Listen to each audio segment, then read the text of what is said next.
For years, you've probably heard that stress is just a mental problem, something you should get over, something that's all in your head. But in 2004, a landmark study from the University of California, San Francisco, made a discovery that completely changed how scientists understand the connection between your mind and your body. They found that chronic psychological stress doesn't just make you feel older, it physically, measurably ages your cells at the biological level. That's what we're exploring today on Longevity Lab. Welcome to Longevity Lab. I'm Claire. And I'm Robert. Claire, this one already sounds like it's going to change something I do every day.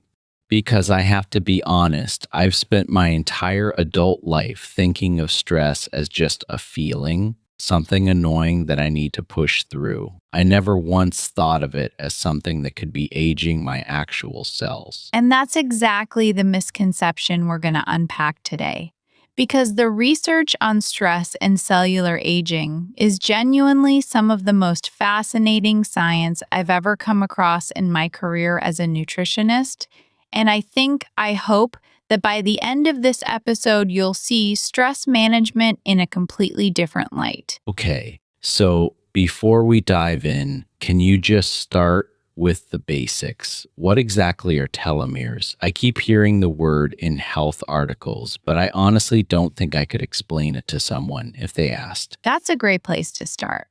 So imagine your DNA is like a really long, incredibly important document, the instruction manual for your entire body. Now, every time a cell divides, it has to copy that document. And there's a problem with the copying process. It can't copy the very ends of the document. It's like a photocopier that always cuts off the last bit of the page. Like when you try to copy a full page and it always chops off the margins? Exactly like that. And if that kept happening, your cell would eventually start losing important genetic information, like losing the last few words on every page. So nature came up with an elegant solution. At the very ends of your chromosomes, you have these protective caps called telomeres.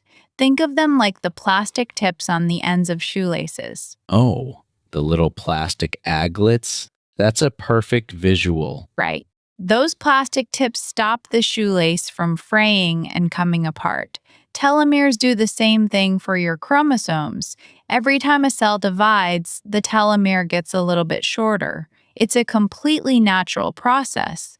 But eventually, when the telomere gets too short, the cell can't divide anymore. It either dies or it becomes senescent, which means it's a zombie cell that stopped functioning properly. Zombie cells. Now that's a term I've heard before.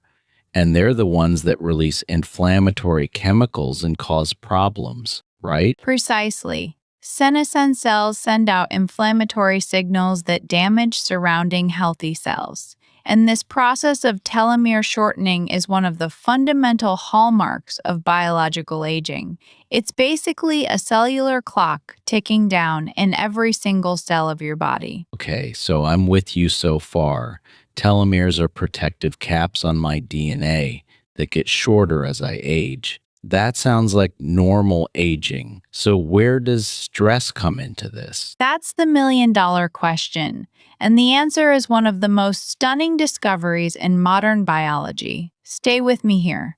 Inside your cells, you have an enzyme called telomerase. And its entire job is to rebuild telomeres, to add length back to those protective caps. It's like a repair crew that keeps the plastic tips on your shoelaces intact. So telomerase is the good guy. The good guy, exactly. And in healthy conditions, your cells produce enough telomerase to keep your telomeres at a stable length.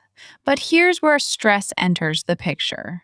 When you experience chronic psychological stress, your body releases cortisol, your primary stress hormone, and high levels of cortisol sustained over long periods suppress telomerase activity. So stress is actually shutting down the repair crew. Yes, chronic stress doesn't just shorten telomeres directly. Although there is evidence it does that too, it primarily works by reducing the activity of telomeres. So the protective cap gets shorter faster, and the repair crew isn't coming to fix it. It's a double hit. That's actually quite terrifying. I know it can sound alarming, and I completely understand that reaction. But, Robert, the most important thing to remember is that our goal today isn't to scare you, it's to empower you. Because the flip side of this finding is genuinely incredible. If stress can accelerate cellular aging, then stress management can slow it down. The same mechanism that works against you can work for you. Okay, so that's the part I want to hear. But before we get to the solutions, I want to know more about that 2004 study you mentioned at the top. Can you walk me through what they actually did? Of course. So, this landmark study was led by Dr. Elizabeth Blackburn, who won the Nobel Prize in Physiology or Medicine in 2009 for her work on telomeres and telomerase, along with Dr. Alyssa Epel at the University of California, San Francisco. They recruited a group of women, specifically mothers, some of whom were caring for children with chronic illnesses and some who were caring for healthy children. So they compared two groups of mothers, high stress and low stress. Exactly. The women caring for chronically ill children were experiencing sustained real world psychological stress. The researchers then measured telomere length in their white blood cells and compared it to the women in the lower stress group. And what did they find? And here's the finding that surprised me most when I first came across it. The high stress mothers had telomeres that were significantly shorter, equivalent to about 10 years of additional aging compared to the low stress mothers of the same chronological age. 10 years. Wait, let me make sure I'm understanding this. Two women could be the exact same age. Let's say both are 45. But if one has chronic stress and the other doesn't, the stressed woman could have cells that look like they belong to a 55-year-old. That's exactly what the research suggests. Same chronological age, but different biological age. And the difference was visible at the cellular level. They also found that the high-stress mothers had lower telomerase activity. Remember, that's the repair enzyme, and higher levels of oxidative stress. 10 years of cellular aging from stress. I genuinely had no idea it worked that way. I mean, I always knew stress felt bad. I knew it kept me up at night, but I never imagined it was doing something like this. Something so physical. And that's why this matters so much. Because for decades, the wellness industry has treated mental health and physical health as two completely separate categories. Take care of your body with diet and exercise, that's physical health. Manage your stress for your mental health, that's something else. But the science of telomeres shows us that this division is completely false. Stress is not just a mental health issue, it's a cellular health issue, it's a longevity issue, it's a physical health issue. So when people say stress is all in your head, they're not just wrong, they're wrong at the cellular level. Haha, that's beautifully put. And I might steal that. The stress response is actually a beautifully designed system when it works correctly. It's your body's alarm system. It mobilizes resources, sharpens your focus, gives you energy to handle a threat. The problem is when that alarm system is stuck in the on position for weeks, months, or years. That's what we call chronic stress, and that's when the cellular damage starts to accumulate. So it's not the stress response itself that's the problem. It's the chronic activation. Exactly right. Short-term stress, like a deadline, a workout, even a scary movie, can actually be beneficial. It keeps you alert, it can enhance immune function, and some research even suggests that hormetic stress, brief exposure to physical stressors, can promote cellular resilience. The problem is the chronic unresolved stress, the stress that never turns off. And that's what most of us are living with. I mean, let's be honest. Modern life is kind of a chronic stress generator. Bills, news alerts, work pressure, family obligations, and now apparently my phone is designed to keep me in a state of low grade anxiety. You've just described the research perfectly. In fact, there's a really fascinating concept in stress research called allostatic load. Let me explain this. Your body has mechanisms to maintain stability in response to stress. That's allostasis. It's the way your body adapts to challenges. But when you're exposed to repeated stressors that keep your stress response activated, those systems start to wear down. That accumulated wear and tear on your body, that's allostatic load. Allostatic load. So it's the price your body pays for repeated stress exposure. Exactly. And that's what we're measuring when we look at things like telomere length, blood pressure variability, cortisol patterns, inflammation levels, and blood sugar regulation. Allostatic load is the body's wear and tear score, and higher allostatic load is consistently associated with shorter telomeres and faster biological aging. Okay.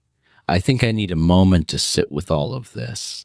But, and I know I keep saying this, I also want to know what I can actually do about it. And that's exactly where we're heading next. Because while this research is powerful, it's not doom and gloom. In fact, that same 2004 study has a profoundly hopeful follow up finding. The researchers found that the women who showed higher levels of psychological resilience, who were better able to manage their stress, who had lower perceived stress scores, had longer telomeres than the women who felt overwhelmed, even when their objective circumstances were very similar. So it wasn't just the situation itself, it was how the women related to the situation. Yes, this is such an important point. It wasn't just the amount of stress in their lives, it was their subjective experience of that stress. The same caregiving burden felt crushing to some women, and while still challenging, was manageable to others, and that difference showed up in their cellular aging. That's genuinely empowering because I can't always control the stressful events in my life, but I have some control over how I respond to them. And that response, your psychological approach to stress, appears to have measurable effects on your telomeres. So, what does the research say we should actually be doing? Let me give you three evidence based strategies that have been shown in research to support telomere maintenance. And I want to say up front, if you are dealing with significant chronic stress, anxiety, or depression, that's absolutely a conversation to have with your doctor or a mental health professional. These strategies are not a replacement for professional care. They're complementary tools that the evidence supports. Noted. And I appreciate that because I think sometimes the wellness world wants to sell you a stress solution product. And that's not what we're doing here. Exactly. So let's start with the first strategy, and it's the one that probably has the strongest evidence base. It's physical exercise. Now, I know people are tired of hearing exercise as the answer to everything, but hear me out. The research here is remarkably specific. A 2022 study published in Nature Aging followed over 100,000 participants and found that regular moderate to vigorous physical activity was associated with significantly longer telomeres. Okay, so exercise lengthens telomeres? Let me be precise about this. Exercise doesn't necessarily lengthen telomeres, but it slows the rate at which they shorten, and it boosts telomerase activity. And here's what the research suggests. The sweet spot is about 150 minutes of moderate intensity exercise per week. That's about 30 minutes 5 days a week. And the study suggests that spreading it across the week matters more than cramming it into one long weekend session. So instead of one big Sunday bike ride, I should be getting 5 shorter sessions throughout the week. That's exactly what the research points to.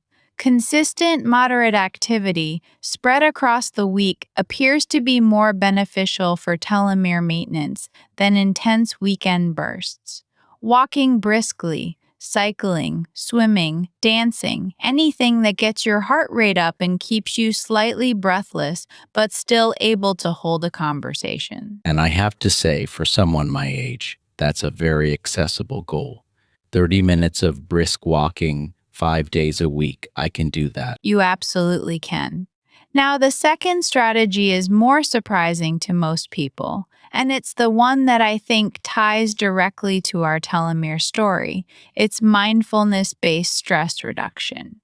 And I know that sounds a bit wellness hippie, but the research here is legitimately strong. A 2018 randomized controlled trial published in the journal Psychoneuroendocrinology looked at a group of people who were experiencing stress related symptoms.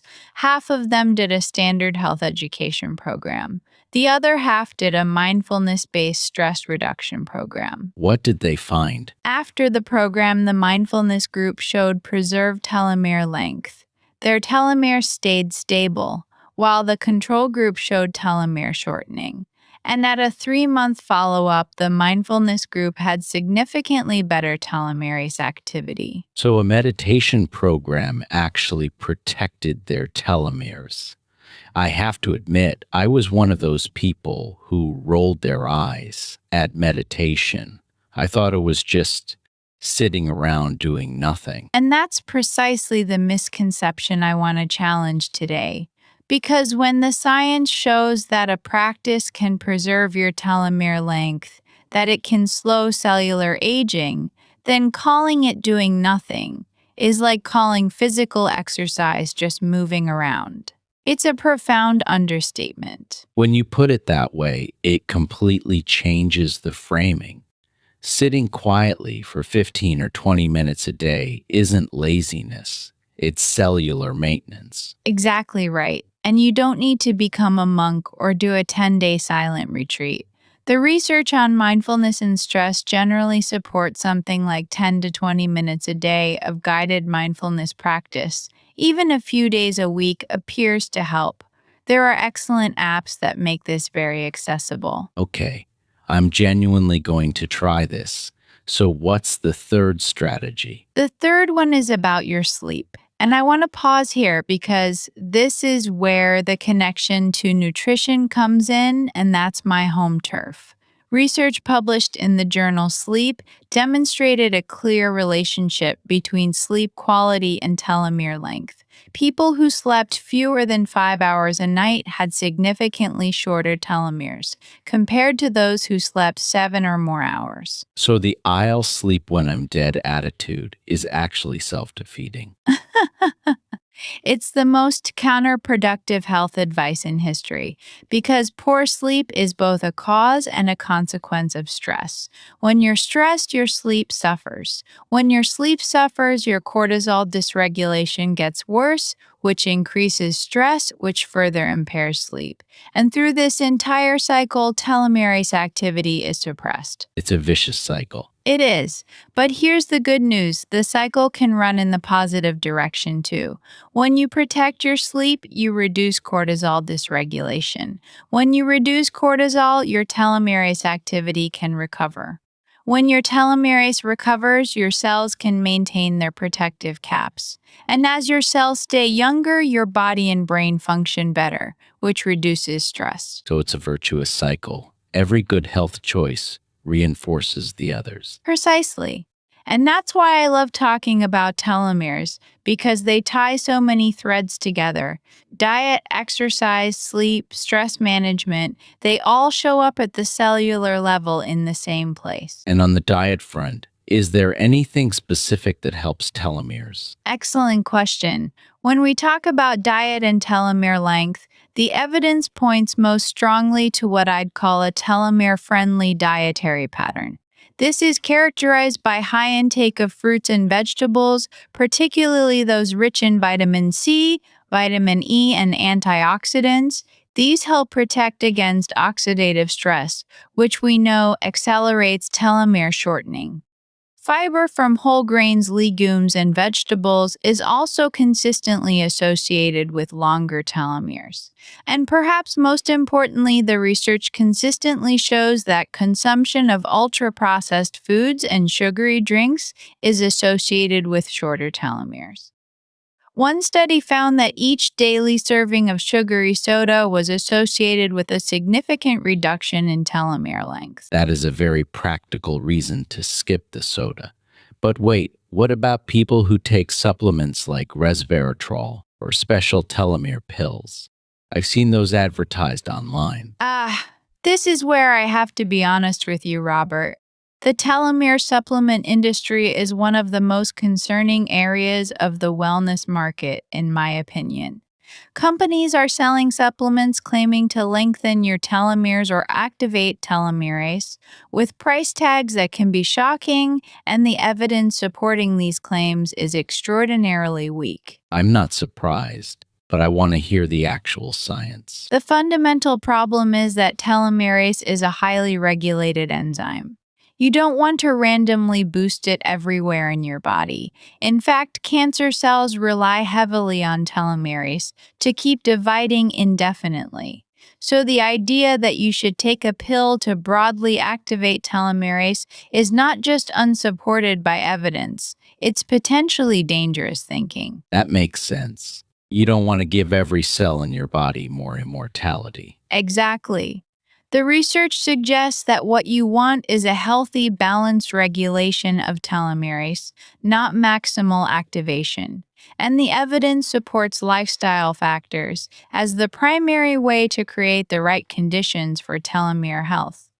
Diet, exercise, sleep, and stress management, not supplements. So the genuine science is actually more boring and more beautiful than the supplement industry would have you believe. Eat well, move regularly, sleep enough, and manage your stress. Boring and beautiful. I love that. And I think this brings us to the most important reframe of today's episode. In fact, if you take away one thing today, let it be this.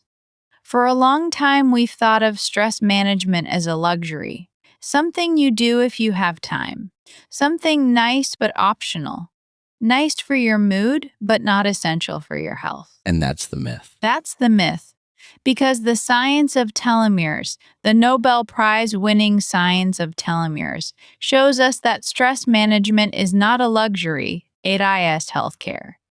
When you take 20 minutes to sit quietly and breathe, you are not doing nothing. You are literally creating conditions in your body where telomerase can do its repair work.